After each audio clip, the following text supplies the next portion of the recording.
Pues muy buenas tardes y muchísimas gracias a todos los que nos están acompañando a este episodio 11 de nuestro proyecto Código Cero, un ciclo de entrevistas con figuras protagónicas de la poesía mexicana reciente.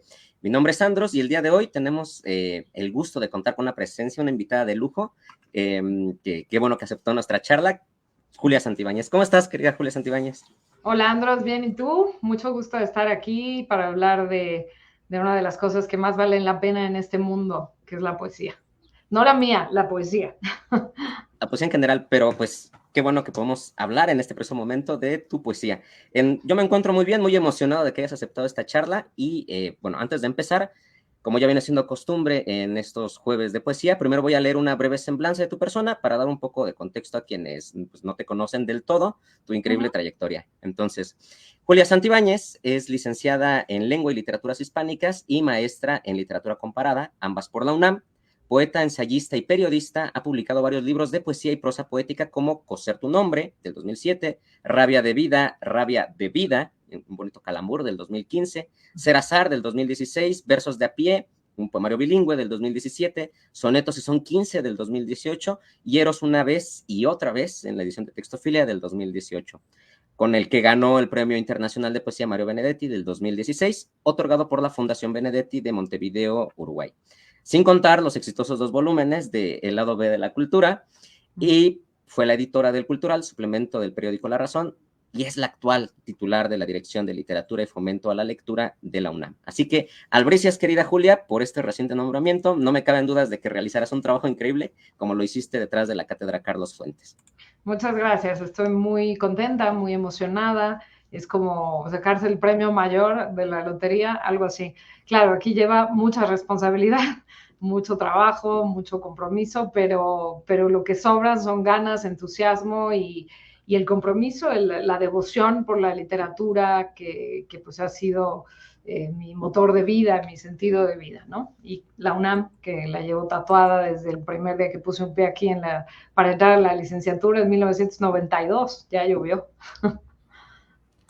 Pues qué emocionados estamos todos a ver qué sale en tu gestión. Bueno, para entrar ya de lleno sobre tu poesía, me parece que allende de todos tus intereses y actividades, que son muchos, el periodismo cultural, tu poesía es un compromiso vital, ¿no? En toda tu creación literaria y pues no sé, me gustaría saber si nos quieres contar un poco sobre esos primeros pasos con el verso, sobre tus obsesiones, al menos en el primer libro, por ejemplo, ¿no? Que era un poco prosa poética.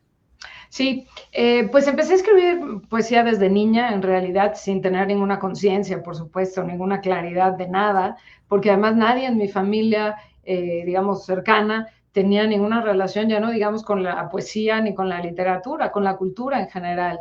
No, no había esa aproximación. Entonces yo, en la casa teníamos una biblioteca que era, digamos, decorosa, y entonces yo iba encontrando ahí libros, los sacaba y me los ponía a leer, desde Historia Universal de la Tortura, que me dejó sin dormir como una semana, hasta de pronto encontré algo que debe haber sido tipo un tesoro del declamador o una cosa así, porque tenía como muchos tipos de poesía. Y yo lo iba leyendo y me gustaban los poemas porque eran breves, digo, estaba yo chica, debo haber tenido 8 años, eh, y entonces a diferencia de leer una novela, que con todo y que venían ilustradas y demás, bueno, me gustaba leer, pero pues me costaba más trabajo. En cambio, un poema pues era chiquito y entonces muchas veces me los memoricé. Y entonces así empecé como un juego, escribiendo pequeños versitos, rimas, seguramente también inspirado por canciones, que de nuevo es una suerte de prima hermana de la poesía, en gran medida la canción. Y luego ya pues fue efectivamente convirtiéndose en un derrotero vital desde sobre todo ya mis primeros, digamos, mis primeros poemas que ya escribí con una cierta conciencia en la adolescencia, siendo adolescente a los, no sé, 14, 15, 16 años, ya con una idea de quiero crear algo hermoso, quiero hacer belleza, quiero aportar algo, hay una búsqueda estética, en fin. Y luego mucho más, pues al entrar a la Facultad de Filosofía y Letras, a estudiar letras hispánicas, pues primero vino un gran pudor, ¿cómo me atrevo a escribir algo? O sea, después de leer las jarchas mozárabes, por ejemplo, ¿no? Que fue de las primeras lecturas o cuando menos de las primeras que yo recuerdo en la facultad, y de ahí en adelante. Pero, pues como bien dice Wisława Szymborska, prefiero la ridiculez de escribir poemas a la ridiculez de no escribirlos. Entonces, bueno, pues ya encontré ahí que eso era lo que yo quería hacer en mi vida y lo que creo que me moriré haciendo. Puedo hacer muchas otras cosas y he hecho muchas otras cosas en mi vida dentro de la cultura, pero lo que está al principio y estará al final es la poesía. Suena muy, muy hermoso todo lo que nos comentas, porque pues sí es cierto, no creo que todos los que han entrado a una carrera de letras sienten primero ese miedo, esa reverencia con la literatura, la gran literatura, pero también no podemos renunciar a eso que es la primera pulsión de escribir. Y me encanta que hayas mencionado eso del juego, como un juego en un principio, porque algo que estaba repasando ahora que estaba leyendo otra vez todos tus poemas, es que hay un carácter, ¿no? Ambivalente entre el erotismo y el carácter lúdico, el juego, ¿no? Es interesante, no sé, cómo, porque no solo es a nivel de los amantes y de sentido, sino también de las palabras. Es una gran celebración de juegos de palabras, entonces no sé, bueno, si cómo fue evolucionando este gusto o si se fue asentando con cada poemario, a ver cómo. Creo que tiene que ver con que empecé así, empecé jugando y creo que nunca he dejado de jugar con las palabras, son mi pasatiempo favorito, todo el tiempo estoy jugando en mi cabeza, ¿no? Con aliteraciones, lo que ahora sé que son aliteraciones, es decir, palabras que suenan similar pero tienen un sentido distinto. ¿A qué se parece esto? Hace poquito publiqué una columna en el Cultural sobre definiciones erróneas.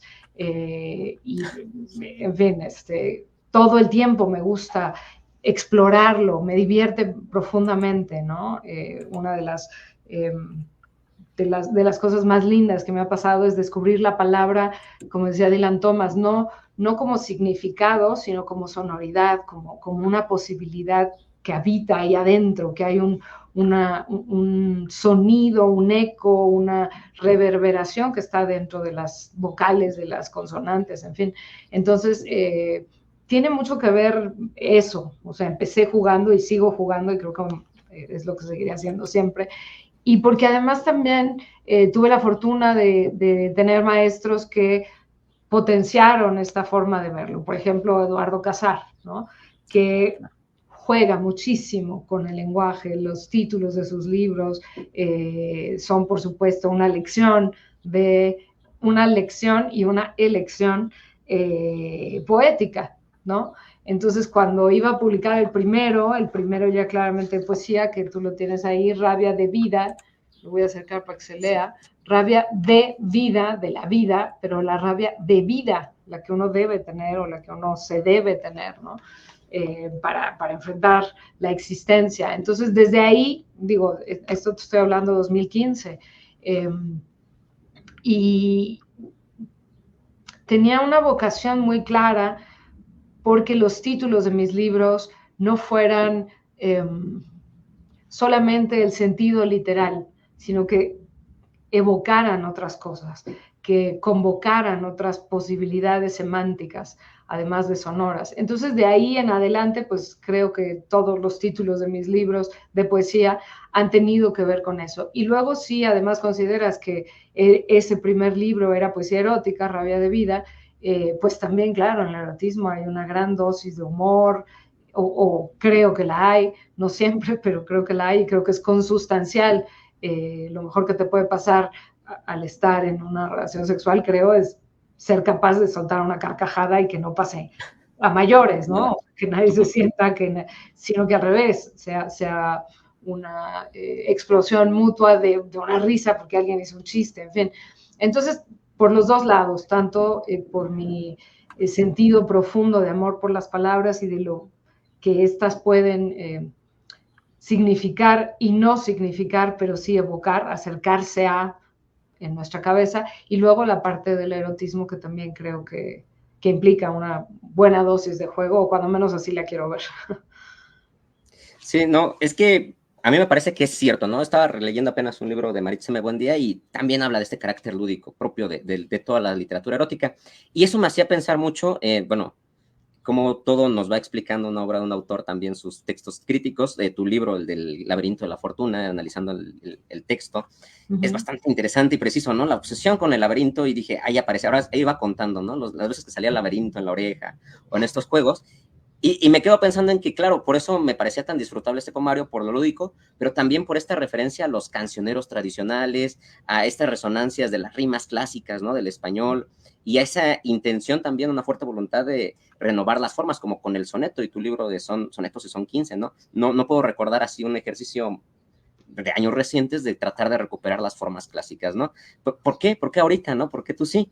Bueno, sería bueno saber. ¿Y por qué no? Diría yo. Eh, Sí. me pasa una cosa y es que de pronto me aburro de ser yo, me canso de ser yo, me canso de ser hombre, decía Neruda. Pero a lo que me refiero es que, pues sí, escribo pues como escribo, como, no como quiero, sino como puedo, pero pues a veces ya, como que ya, ¿no? Entonces, de pronto doy estos descolocones, ¿no? Uno fue Sonetos y son 15, efectivamente, que siempre he escrito soneto, bueno, no siempre, desde la facultad, antes no conocía el soneto, pero cuando en la facultad conocí lo que era y esta maravilla, esta explosión de lava en una almendra, como decía Miguel Hernández, me fascinó y me pareció que era como una suerte de tablero de ajedrez, porque mucha gente dice, ay, no, pero me choca, entonces tienes que contar el número de sílabas y entonces la rima y asonante, consonante, en fin. Y yo digo al revés, a mí me parece que es dentro de ese espacio acotado la libertad absoluta. En el juego de ajedrez, en cada escaque, pues no puedes hacer lo que se te antoje. Esta pieza se mueve en diagonal, esta otra se mueve dos espacios, en fin. Y la belleza surge, creo yo, en la medida en que tú eres capaz de sobreponerte a eso, que no se vuelva digamos, una suerte de camisa de fuerza, sino que tú puedas, yo no estoy diciendo que yo lo haya logrado, lo que estoy diciendo es que lo intento en Sonetos y son 15, tanto traerlo al siglo XXI, esta forma nacida en Italia en el siglo XII, pero que me parece que sigue siendo vital y bellísima, profundamente bella, sonora, hermosa, atractiva. Eh, entonces dije, bueno, pues a ver qué sale, ¿no? Me puse a escribir sonetos desde la facultad y ya tenía muchos para cuando surge esta oportunidad de publicar con Parentalia, ediciones de mi querido Miguel Ángel de la Calleja, que son estas pequeñas plaquettes de pocas páginas. Y dije, bueno, ahí es una oportunidad de publicar sonetos, porque nunca voy a sacar un libro de 70 páginas de sonetos, porque, no sé, siento que la gente a lo mejor no lo va a leer, qué sé yo. Y, sin embargo, pues 15 sonetos, sí los puedo, entre todos los que tengo, sí los puedo seleccionar y pulir y tratar de que haya una suerte de discurso, un hilo, no exactamente narrativo, pero sí que haya un diálogo entre los sonetos, ¿no? Que no sea como una colección sin ton ni son, sino que haya un sentido. Entonces, bueno, fue lo que le propuse a Miguel Ángel cuando me dijo, oye, es que me gusta tu trabajo y entonces pues me gustaría publicar algo tuyo para Italia. Le dije, sí, pero con una condición, que sean sonetos. Y claro, era broma, ¿no? Pero, o sea, no era una condición, era lo que se me antojaba. Me dijo, me encanta el soneto, o sea, vamos a tener que ser muy rigurosos porque él es maestro en letras, entonces me dijo, no vamos a publicar un soneto que no sea exactamente correcto, ¿no? O sea, que cumpla con todos y cada uno de los requisitos. Le dije, sí, perfecto, o sea, me encanta, yo feliz. Entonces, claro, fue sufrido porque de pronto en la noche son exactamente 11 sílabas y en la mañana siguiente ya son 12. Y dices, pero yo anoche lo conté 20 veces y eran en decasílabos. ¿Y cómo es que de pronto es un dodecasílabo donde no tenía que estar? Sí. No sé, extraño, pero quise eso, quise intentar aclimatarlo, un aggiornamento, dirían los italianos, traerlo al siglo XXI y ver si funciona para decir lo que queremos decir hoy.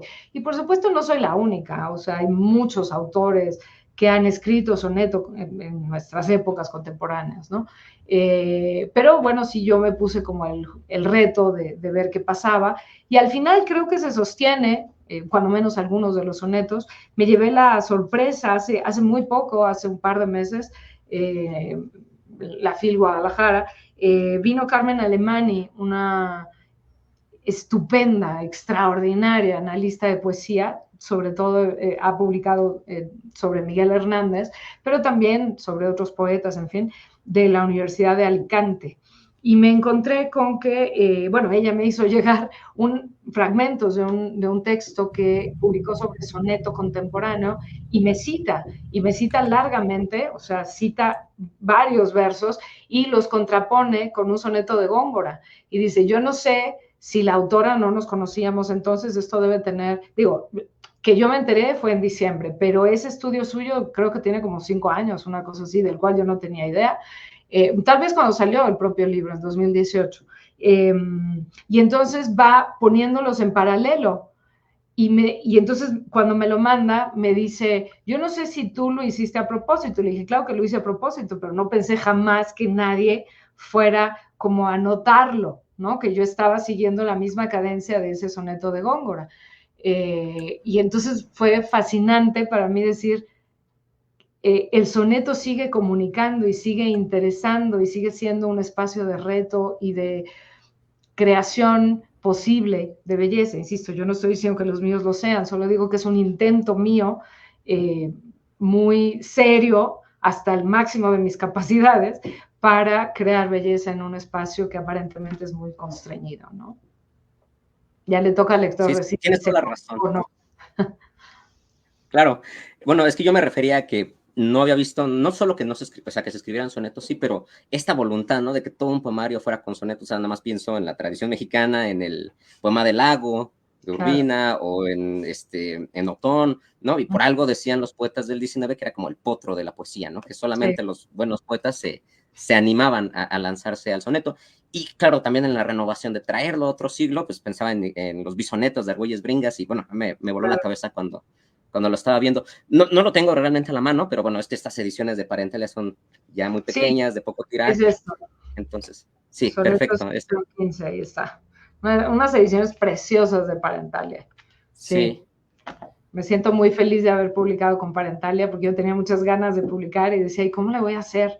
Y pues de pronto se dio así. Miguel Ángel de la Calleja se puso en contacto conmigo y yo dije, me va a mandar por las Coca-Colas cuando le diga que quiero que sean sonetos. Y entonces me enteré que le encanta el soneto y que ha estudiado mucho el soneto. Dije, no, bueno, en mejor lugar no pude caer. Así que así nació Sonetos y son 15, que es un pequeño librito al que le tengo mucho cariño, mucho, mucho, mucho cariño. sí, ojalá hubiera más ejemplares. Igual en general de Parentalia, ¿no? Yo nomás tengo de María Rivera y es una joya, todos los que he Sí, visto. sí, de Pero bueno, acuerdo, muy lindas. sí, algo que caracteriza tu poesía a propósito, ¿no? De que el soneto creo que es la extensión más larga que he visto en tu poesía porque es tu vocación por la exactitud y el poema breve, ¿no? Pero sustancioso. A diferencia, no sé, de otras búsquedas o intenciones líricas como La espiga motinada, que buscaban esos poemas largos, ¿no? Que era casi parte de su discurso. Tú Uh -huh. vas con todo lo contrario. Me recuerda mucho a los mejores momentos de Elba Macías, ¿no? Esos Uh -huh. poemas muy breves.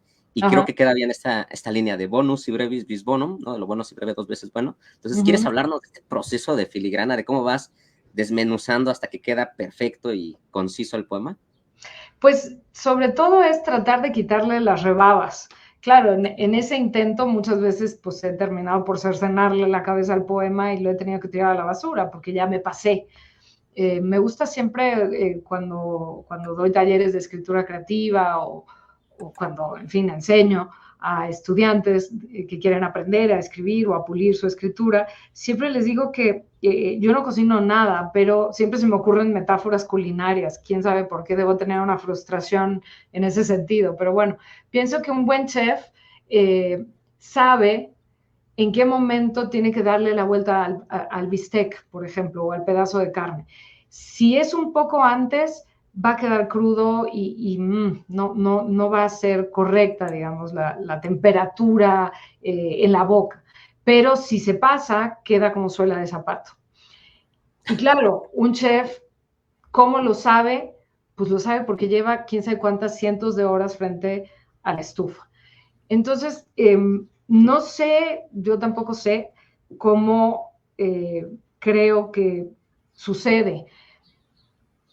primero escribo una versión, una segunda, soy bastante lenta, es raro que salga un poema antes de una versión cuarta, quinta de un poema, pero a veces puedo llegar a 10, 12, 13 versiones del mismo poema.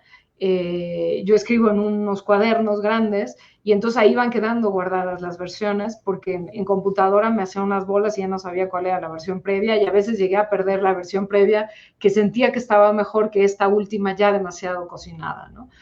Y entonces así es, no sé explicarlo, creo que son las muchas horas que paso editando mi propia poesía, que más o menos voy encontrando la cocción que corresponde a cada poema. A veces es como mucho más frontal el efecto que quiero conseguir y a veces quizás es un poquito más sutil, pero sí, en general lo que observas es muy cierto, mi poesía suele ser breve, aunque ahora viene un libro nuevo que está por salir, donde de pronto me atreví a escribir algunos poemas que son más largos, cuando menos hay uno que creo que tiene 3, 4 páginas, eh, sobre un caso además verídico, tremebundo, en la España de principios del siglo XX, una historia de una madre y una hija que me voló la cabeza cuando me enteré por primera vez. Hildegard se llama la hija, no diré más. Me puse a investigar y dije, es que esto tiene que ser un poema, pero no puede ser un poema breve porque hay que dar como,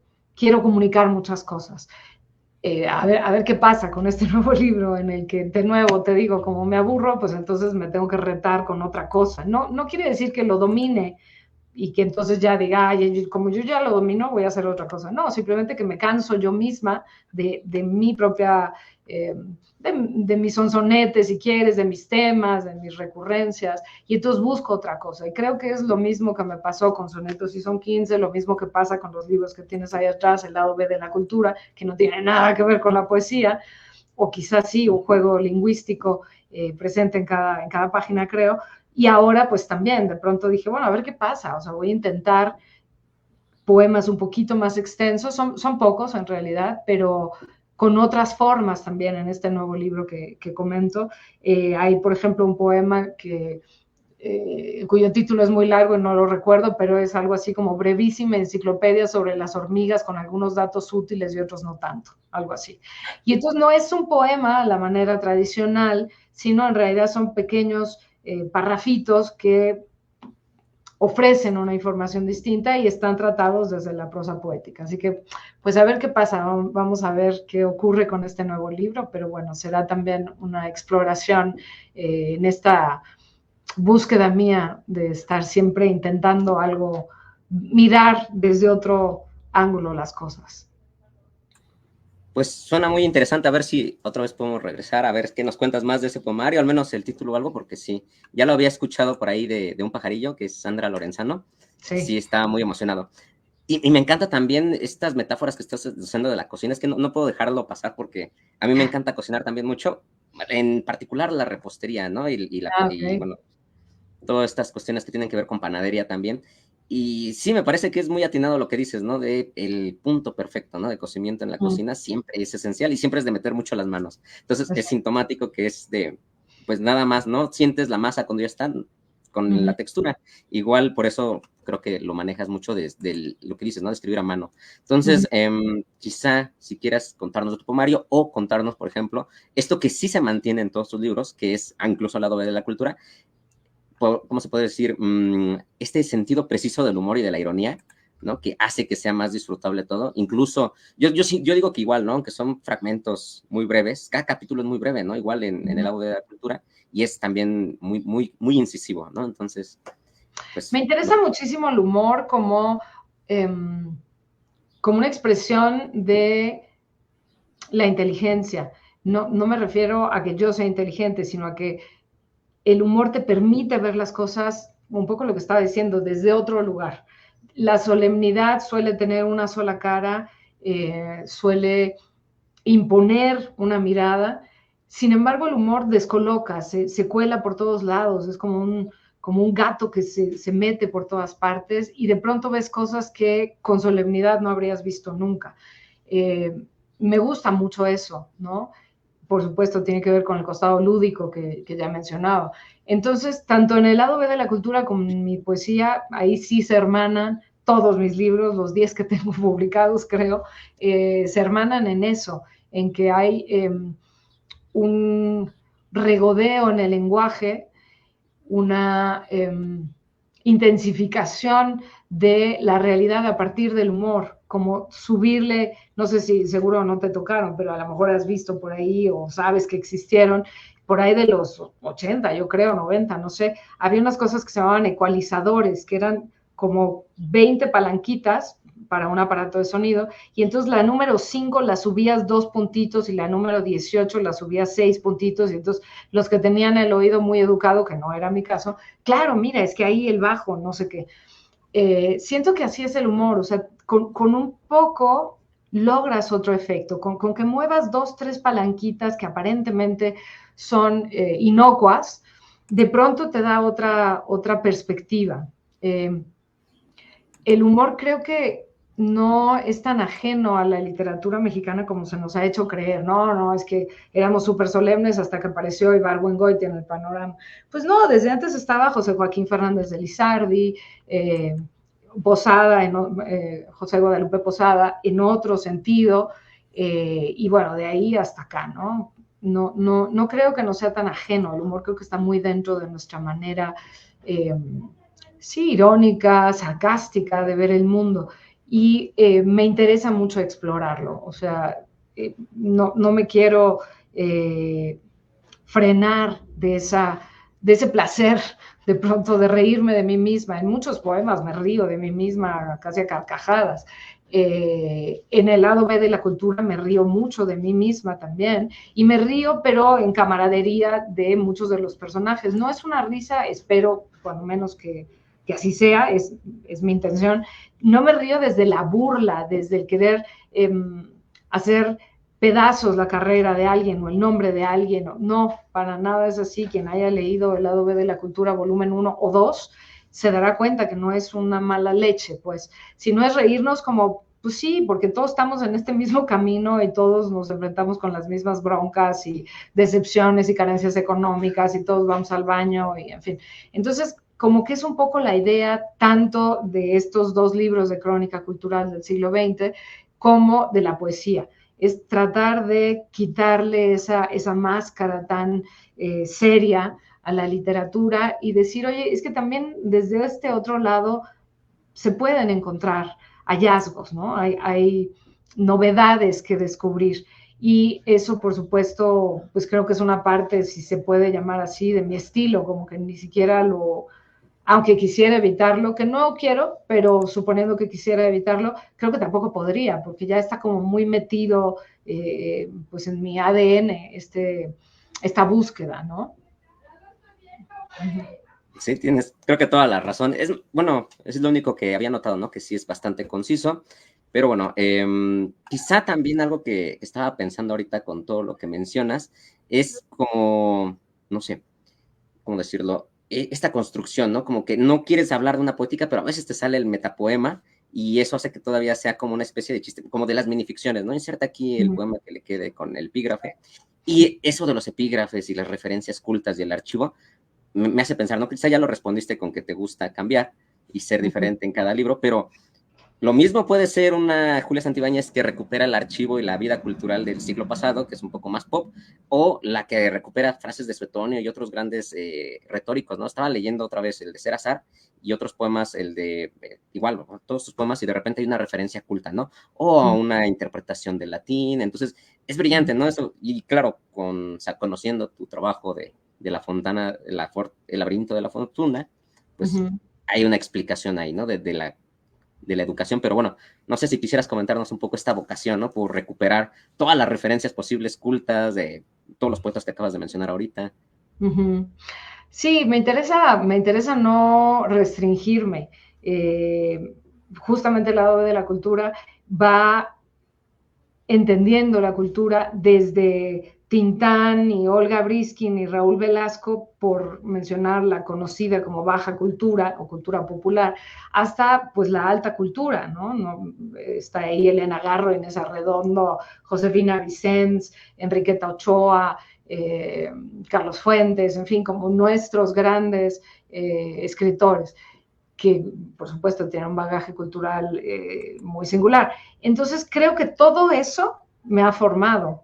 No tengo ningún reparo en decir que lo mismo me gusta ver un concierto de Miguel Bosé en la televisión que echarme a leer a Catulo, ¿no? Y sus Carmina. O sea, no veo distinción entre una y otra. No quiero decir que culturalmente tengan la misma relevancia ni que en 100 años van a pervivir ambos. Probablemente Miguel Bosé desaparezca, no lo sé, espero que no, pero no me quiero restringir. Y no quiero restringir a mi lector en un caso o en otro. No, yo solamente voy a hablar de cultura popular o yo solamente voy a hablar de alta cultura.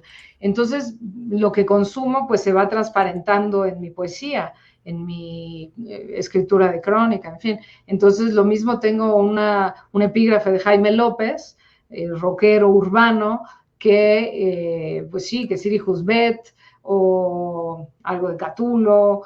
Entonces, no hago ninguna distinción y no es una pose, es que auténticamente creo que no hay por qué hacer una distinción, o sea, no encuentro una razón. Mi trabajo sobre el laberinto de fortuna de Juan de Mena, un poema de 1444, se enfoca en este bate muy latinizante.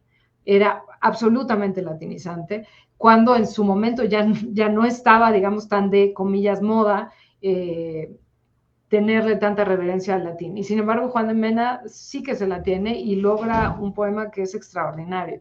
Entonces, digamos que voy rebotando entre los dos extremos y todo lo que se encuentra en medio, sin ningún problema, sin ningún conflicto, sin ninguna culpa. No me da pudor sentarme a platicar del último concierto de Miley Cyrus, la canción de Miley Cyrus cuando acaba de ganar un Grammy. La vi, me sé canciones de Rosalía, no tengo ningún problema con eso. Lo mismo que puedo citarte ahorita de memoria los primeros párrafos de Lolita de Nabokov. No quiero ni tengo por qué, creo, ni yo ni a mi lector ponerle un cartabón, ni un bozal. Creo que la cultura se disfruta toda y todo tiene algo interesante que aportar, o cuando menos así me parece a mí.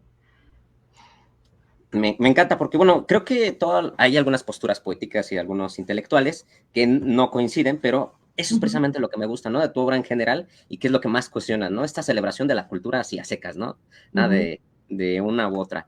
Entonces, bueno, creo que ya vamos un poco avanzados en tiempo, entonces para ir cerrando, más o menos como solemos hacer, me gustaría preguntarte como qué libros o qué poéticas son interesantes para ti justo ahora o qué estás leyendo, ¿no? En estos días y que nos quisieras ir recomendando, por aquí. Siempre es un momento de recomendación. Ahorita estoy releyendo Lo peor es el borde de Piedad Bonet, porque acabo de releer Lo que no tiene nombre, que es una novela de no ficción que escribe sobre el suicidio de su hijo, y entonces como que me llevó de nuevo a la poesía de Piedad Bonet, publicada por Visor, es una antología. Me gusta muchísimo la poesía de Piedad Bonet, la encuentro profundamente cuidada, muy sutil, pero al mismo tiempo tocando unos temas brutales como eso, el suicidio de tu propio hijo, o sea, no se me puede ocurrir algo más tremebundo. Pero siempre estoy brincando de una cosa a la otra en cuanto a poesía. Todos los días leo poesía, sí o sí, no hay alternativa. Puedo no leer narrativa, pero poesía sí, siempre sobre mi buró hay, no sé, 6, 8, 10 libros de poesía. También está ahorita de Joan Margarit, Casa de la Misericordia. Acabo de releer de José Carlos Becerra, Oscura Palabra, sí, que es el libro que le publicó Arreola y que tiene que ver con la muerte de su madre. Entonces, bueno, siempre estoy leyendo muchas cosas contemporáneas y no contemporáneas por mi trabajo, en el Cultural y en la Cátedra Carlos Fuentes, y ahora en la Dirección de Literatura y Fomento a la Lectura de la UNAM, pues sí procuro estar muy al día de lo que va saliendo y demás. Entonces estoy leyendo siempre a escritores jóvenes, emergentes, en fin. Acabo de leer un libro estupendo de Clemente Guerreiro que se llama Murciélaga, que lo publica esta dirección en la colección de Punto de Partida. Buenísimo, es el primer libro, es un chavo nacido en 1990, pero con un trabajo muy bien mesurado, digamos, del verso, de la imagen, en fin. Pues esas son cosas que ahorita me vienen a la mente que digamos, podría recomendar, pero lo que sí quisiera recomendar es que lean poesía. Y me acuerdo ahora de una anécdota que corre por ahí de Nabokov. Estaba enseñando en Cornell, en la Universidad de Cornell en Estados Unidos, y entonces un chico se le acerca y le dice: oiga, yo quiero escribir una novela tan poderosa, con tantas tripas y tanta garra como Lolita, ¿qué tengo que hacer? Y entonces Nabokov se le queda viendo y le dice: lea poesía. Y el chico dice: no, yo no quiero escribir poesía, yo quiero hacer una novela como Lolita. Lea poesía. No hay manera en que usted entienda la sonoridad, la cadencia, el impacto que puede tener el ritmo de una frase, de una página, de un capítulo, si no está empapado de poesía. Entonces, esa sería mi recomendación principal. Lean poesía, la que sea, pero creo que es uno de los máximos placeres en la vida y que ojalá que nadie se lo perdiera. Pues muchísimas gracias por esta recomendación. De hecho, esa es la intención de este ciclo de entrevistas, para que todo el mundo se anime a leer poesía. Pero bueno, nada más un pequeño comentario a propósito de los temas que estaban relacionados de los hijos y las madres. Cierto, también hay un pequeño detalle, un apéndice, ¿no? Que casi todas estas tendencias, un poco lo lúdico y el erotismo, en Ser Azar, ¿no? Tienes en una de las tres partes, que es amor, vida y muerte, en el de vida precisamente, esta pulsión también por la maternidad, ¿no? Que es uno de los poemas más bellos, bueno, los 3 o 4 con los que empiezas, de lo más bello que he visto sobre la maternidad, ¿no? Y la corporalidad que implica. Entonces, bueno, muchas gracias por esos poemas y por esa visión, ¿no? Que deberías explotar un poco más. Gracias a ti. Sí, bueno, lo que pasa es que son poemas que escribí durante el embarazo y luego recién nacida mi hija y en sus primeros años, que pues, todo es un descubrimiento y un pasmo y un azoro, y entonces, bueno, pues me decidí a escribir muchas cosas, escribí muchísimo y luego publiqué en Ser Azar este libro que ya está fuera de circulación, ya no se consigue y en algún punto habrá que ver si se hace otra edición o qué, pero bueno, en Ser Azar hay, sí, efectivamente, algunos poemas de maternidad que también pueden escucharlos, los grabé para descargacultura.unam.mx, por ahí si buscan mi nombre, ahí están algunos de esos poemas maternos. Gracias por mencionarlos. No, pues muchísimas gracias a ti por haber estado con nosotros. Ya vamos a cerrar, entonces, nada más para lo último, ahora sí. ¿Dónde podemos leer más de ti? ¿Dónde podemos seguirte la pista? Puedes decirnos todas tus redes, libros o proyectos en marcha, así que todo comercial es bienvenido. Tu nuevo libro, como cuándo sale, no sé, bueno, igual esas cosas, ¿no? Claro, el nuevo libro, pues ya vi los forros, ya vi los interiores, ya están aprobados, o sea, por estos días debe estar entrando en imprenta, así que ya no debe tardar nada. Les voy a revelar solamente el título, se llama Pulso Adherido, pero como siempre en mis libros, pues hay un juego, y entonces es ad-herido, de manera que se puede leer pulso herido o pulso adherido, de que está pegado, ¿no? Y ya verán cuando lo lean por qué. Y lo publica Bonilla Artigas Editores. Estoy súper contenta, han hecho un trabajo muy bonito de edición, el libro está precioso. Entonces, bueno, ya no tarda nada en salir. El otro que está disponible en las tiendas en línea, pues, de las librerías, es Eros una vez y otra vez. Lo pueden encontrar todavía en Gandhi, en el péndulo, perdón por el comercial, pero bueno, están ahí en línea, lo piden y se los mandan sin costo alguno. Y en redes estoy como J. Santibáñez, no ñ, sino N00, tanto en Twitter como en Instagram, y en Facebook estoy con mi nombre, Julia Santibáñez, por ahí me pueden encontrar, y pues eso es básicamente lo que, ahí comunico todo lo que estoy haciendo, presentaciones, o sea, no presentaciones mías, sino de otros. Acabo de participar en un homenaje divino a Margot Glantz, en fin, si me siguen por ahí se pueden enterar de qué ando haciendo. Bueno, pues muchísimas gracias. No me puedo despedir sin leerte los comentarios de agradecimiento. Aquí, por ejemplo, Lorena Viña dice que escribo no como quiero, sino como puedo. Es una gran frase. y un corazoncito. También por aquí Maribel menciona que el lado B de la cultura es muy bueno para el fomento a la lectura, que le gustó mucho. Y te agradezco muchísimo otra vez que te hayas tomado el tiempo en esta apretada agenda que de seguro ahorita ya tienes. Y para cerrar, invitamos a todos los que nos estuvieron acompañando el día de hoy. Para la siguiente sesión tenemos una gran sorpresa, va a estar con nosotros Diana del Ángel. Entonces estamos muy felices en el horario de las 6. Así Qué que padre. no se lo pierdan. Barranca es extraordinario libro, Sí. Barranca. Lo recomiendo muchísimo. Muy bien. Ya Pues saben, muchas lean gracias. ese libro. Gracias a ti, Andros. Gracias a todos los que nos están acompañando y pues que viva la poesía. Hasta la prosodia siempre, no hasta la victoria siempre, sino hasta la prosodia siempre. Gracias. Pues, muchas gracias. Excelente tarde a todos y nos vemos dentro de 8 días.